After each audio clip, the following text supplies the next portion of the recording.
Which is the official language of Bangalore? Bangalore doesn't have an official language. Hindi.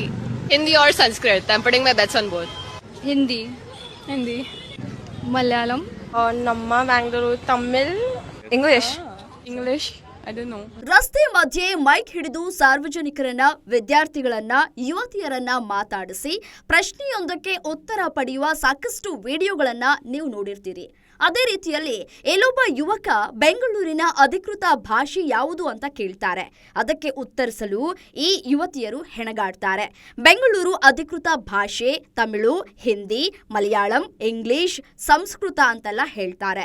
Bengaluru ಅಧಿಕೃತ ಭಾಷೆ ಹೊಂದಿಲ್ಲ ಅಂತಲೂ ಹೇಳ್ತಾರೆ.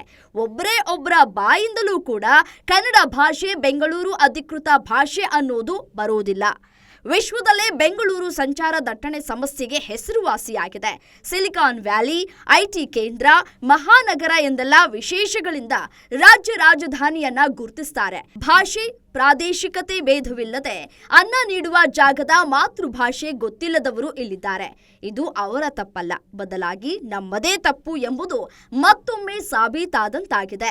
ಈ ವಿಡಿಯೋ ಸಾಮಾಜಿಕ ಜಾಲತಾಣದಲ್ಲಿ ಭಾರಿ ವೈರಲ್ ಆಗ್ತಾ ಇದೆ. ಆನ್ಲೈನ್ನಲ್ಲಿ ಕನ್ನಡಿಗರಿಂದ ಪ್ರತಿಕ್ರಿಯೆಗಳು ವ್ಯಕ್ತವಾಗ್ತಿವೆ. ವಾಕ್ಸ್ ಪಾಪ್ನಂತೆ ಕಾಣುವ ಈ ವಿಡಿಯೋವನ್ನು ಮುಂಬೈನಲ್ಲಿ ಚಿತ್ರೀಕರಿಸಲಾಗಿದೆ ಅಂತಂದ್ರೆ, ಇಲ್ಲ ಇದು ಬೆಂಗಳೂರಿನದ್ದೇ ಅಂತ ಕೆಲವರು ಹೇಳಿದ್ದಾರೆ. ಬೆಂಗಳೂರು ಅಧಿಕೃತ ಭಾಷೆ ಕನ್ನಡ ಅಂತ ಎಲ್ಲಿಯೂ ಉಲ್ಲೇಖಿಸದ ಈ ವಿಡಿಯೋ ಆನ್ಲೈನ್ನಲ್ಲಿ ಭಾರಿ ವೈರಲ್ ಆಗಿದೆ. ಮಿಶ್ರ ಪ್ರತಿಕ್ರಿಯೆ ಹುಟ್ಟು ಹಾಕಿದೆ. ಕನ್ನಡಿಗರ ಆಕ್ರೋಶಕ್ಕೆ ಕಾರಣವಾಗಿರುವ ಈ ವಿಡಿಯೋ ನೆಟ್ಟಿಗರು ನೋಡಿ ಕಮೆಂಟ್ ಮಾಡಿದ್ದಾರೆ, ಪ್ರತಿಕ್ರಿಯೆಯನ್ನ ಹಂಚಿಕೊಂಡಿದ್ದಾರೆ. ಕನ್ನಡಿಗರು ತಮಿಳು, ತೆಲುಗು ಮತ್ತು ಹಿಂದಿ ಕಲಿತು ಬೇರೆಯವರನ್ನ ಗೌರವಿಸುತ್ತಾರೆ. ಆದರೆ ಅನ್ಯ ಭಾಷಿಗರು ಮಾತ್ರ ಈ ನೆಲವನ್ನ ಕಡೆಗಣಿಸುತ್ತಲೇ ಬಂದಿದ್ದಾರೆ. ಅಲ್ಪಸಂಖ್ಯಾತರದ್ದೇ ಇಲ್ಲ ಹೆಚ್ಚು ಪ್ರಾಬಲ್ಯಗೊಳ್ತಾ ಇದ್ದಾರೆ ಎಂದೆನಿಸ್ತಾ ಇದೆ.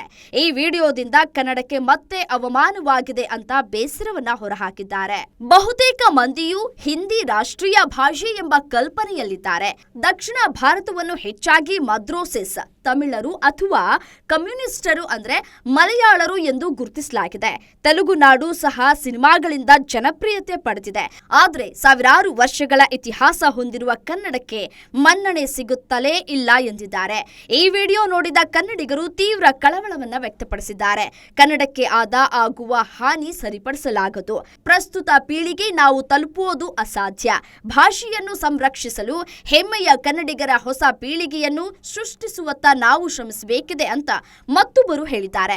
ಭಾರತದಂತಹ ದೇಶಗಳಲ್ಲಿ ಕನ್ನಡ, ಕರ್ನಾಟಕ ಕಡಿಮೆ ಗುರುತಿಸಲ್ಪಟ್ಟಿದೆ.